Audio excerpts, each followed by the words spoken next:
Hey everyone, welcome to one of the most anticipated videos. Today we're going to talk about issue number 3, the final issue of the Immoral X-Men comic book series from the Sins of Sinister event, written by Kieron Gillen. But before we dive into the story, I want to ask you a favor. If you enjoy this video, please leave a like and a comment to help the channel grow. So this issue opens, as you know, 1,000 years into the future. And during this time Rasputin makes a note to say that she fears that her creator, referring to Sinister, may be close to breaking, which, I can't blame him, because they spent centuries upon centuries looking for his stolen lab. But regardless of the time spent searching, Rasputin still has hope that they will save the universe. Which is something to take note of, because Rasputin at this moment is unaware of Sinister's plan to reset the timeline. So with that said, their search leads them to one of many prayer worlds. So as they hovered their ship in orbit, Rasputin teleported herself down to the surface in hopes of finding some kind of leads, some kind of clue that could point her in the right direction. So once Rasputin touched down, the first thing she noticed was chanting in her head,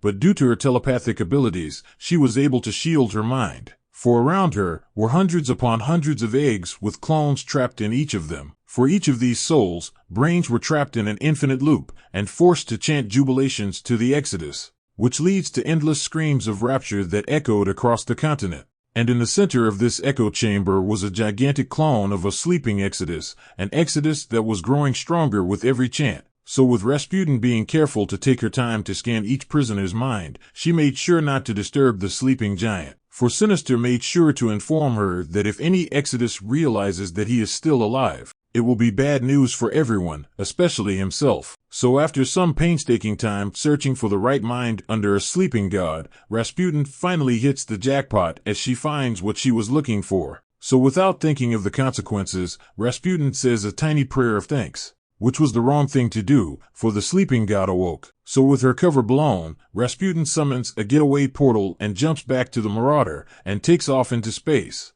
But before they could get away, a massive Exodus, that was just sleep, emerged from the prayer world and took pursuit. So with the race on, Sinister picked up his communication device and contacted the closest prayer world other than the one they just came from, to inform them that the previous planet just launched their Exodus.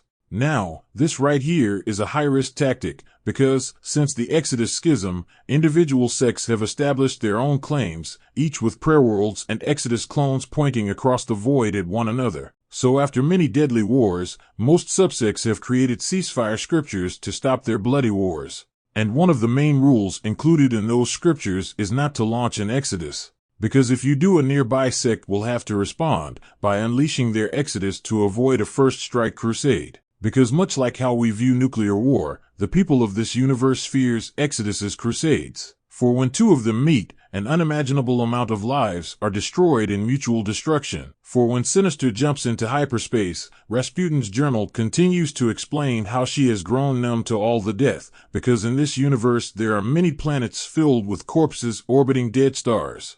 So the unimaginable numbers that will be lost between both sects are just a drop in the sea of dead bodies. And the only way to fix the universe is by following Sinister's plan. The only hope is that they succeed. So with that said, we see Rasputin and Sinister on the ship, and he asks her if she was able to decode the clue in that person's head. And she responds by saying she did, but the only thing she got was some space-time locations and a phrase written in classical English saying, "We should be on the same side." And instantly Sinister was aware that destiny had something to do with the clue. So following that, we skip over to one of the most important data pages in all of the Sins of Sinister's event. Because on this page, we get an update on what everyone is doing after the 900 years time skip. Because according to this, Charles is the protectorate of the dream. And as for the Nightcrawler's clones, they are still a part of the Legion of the Night. Thirdly, this version of Colossus is the bulwark of materialism and the leader of the Space Soviets. And when it comes to Emma Frost, she is now the Empress of the Red Diamond Empire.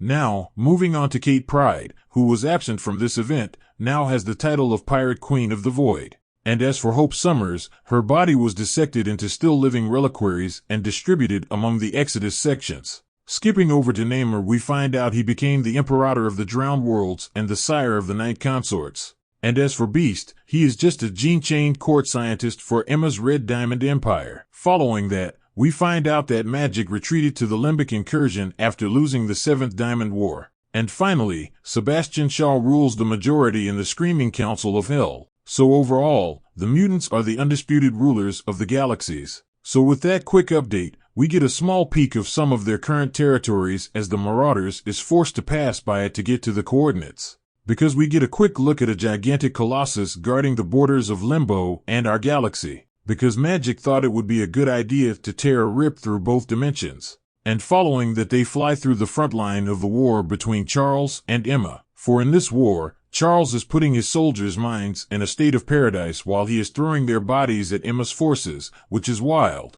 And finally, Rasputin and Sinister had to outrun Kate Pryde's fleet of ships to finally make their way to Destiny's message. And when we get there, we find out that Sinister created Rasputin to be able to travel in space for a limited time without a spacesuit, because she was able to teleport out in space and retrieve a small cylindrical object. And in the object was an old antique audio device from the early 19th century. So with the object in hand, Sinister requested to be left alone as he listened to the object. So after some tinkering and converting certain things, he was able to make it work. And on that recorder was a long message from Destiny. And it started by saying, she was the one who stole his lab alongside Storm, Stellaris, and the Iraqis.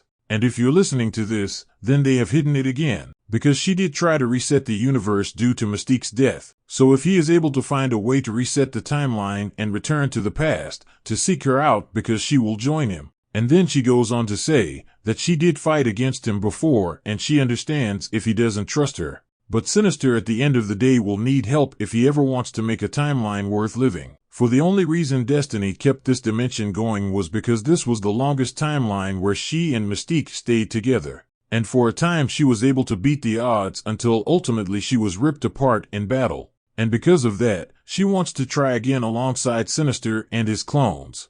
And then she tells him to of course dissolve this cylinder when he is done listening to it, because inside are instructions that will allow him to find his lab. And finally, she lets him know that she understands that his goal is to one day transcend time and space and become a Dominion. But for his own good, he should give up and strive to create something new. And with that said, that audio comes to an end as Rasputin steps into the room. For she was eavesdropping the whole time. So with Rasputin all caught up with Sinister's current plan, she had only one thing to ask, and that was if he was really trying to save the universe.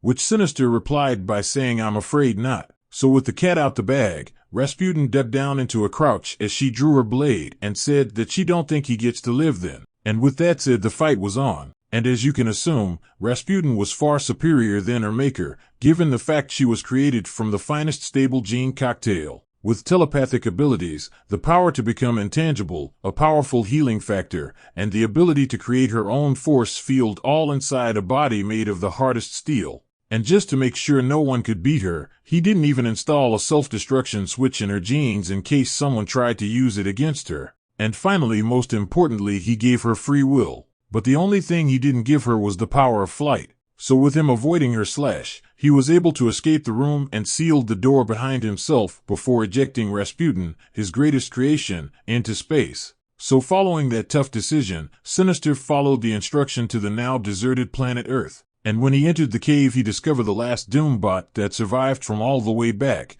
and issue number 1 of the Sins of Sinister event, as well as the original Moria herself. And when he sees her, he extends an offer to help him reset the timeline, which she accepts and agrees to follow him to the edge of the universe. So with that alliance created, we skip over to Emma's Red Diamond Empire, and we see Namor with his forces kneeling before the Empress, for apparently he has accomplished a major goal. And as a reward, he is allowed to kiss Emma's hand, which so happens to be made from the gem of Sidorak, which is the same stone Juggernaut used to become what he is. And following the kiss, we see Namor beginning to change before we skip over to Emma talking to Beast. For Beast has received news from one of his AIs he scattered across the universe in the form of spies, because his spy just revealed to him that Sinister has recruited the original Moria to his side, for he is looking for his Moria clones. So with this revelation, Emma Frost orders her largest legion to go and search for Sinister, because as we know, if he finds the clones he could burn this timeline down. So with the full force of the Red Diamond Army aimed at Sinister, we skip over to the man himself arriving at the World Farm. And as soon as they flew into range, a beam landed a direct hit on the craft, sending it crashing to the ground. But fortunately enough, Sinister, Moria, and the final Doombot survived the landing. And as they emerged from the wreck, they came face to face with an ancient John Ironfire. And the first thing he wanted to know was about the Red Diamond Armada that was following behind them, for Emma was hot on their trail. And with Sinister being sinister, he decided to strike an offer with John Ironfire. An offer, in his words, will save the universe. So with the war gearing up to start, we skip back over to the abandoned Rasputin in space, for she is still alive and kicking with air still in her veins, as her body floats in the empty space. So in order to survive, Rasputin slows down her metabolism, which allows her to live for a few more days. But the question she asks herself is, why should she do it, if all she will end up doing is dying slower? But just as she started to give up, a voice appeared in her mind and extended an offer for revenge, for that voice in her head belonged to Charles himself. And with that said, issue number 3 of the Immoral X-Men comes to an end. Now, I hope you enjoyed this video and learned something new about the story. Don't forget to leave a like and a comment if you want to see more videos like this. Thank you for watching, and I'll see you in the next video.